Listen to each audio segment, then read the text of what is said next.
অনেকদিন ধরে ওয়েট করতেছিলাম যে কবে খুলবে কবে আসবো, কারণ এখানে তো খুবই এক্সাইটিং একটা জিনিস আছে। এভাবে আর কি সবকিছু খুব সুন্দরভাবে মেনটেন করা হচ্ছে। এভাবে যদি সবাই করে তাহলে অবশ্যই মানে সেন্ট মার্টিনের যে পরিবেশ ওটাকে আর কি সবাই ভালো রাখতে পারবে। আশা করি সবাই এভাবেই আর কি পরিবেশ সুন্দর রাখার জন্য কাজ করবে। 2 মাস পরে যাচ্ছি, আলহামদুলিল্লাহ অনেক ভালো লাগতেছে।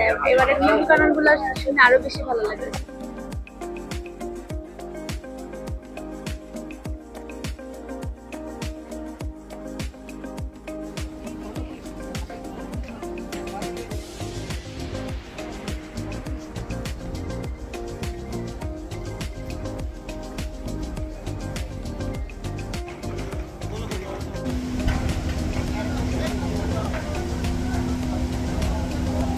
Ready.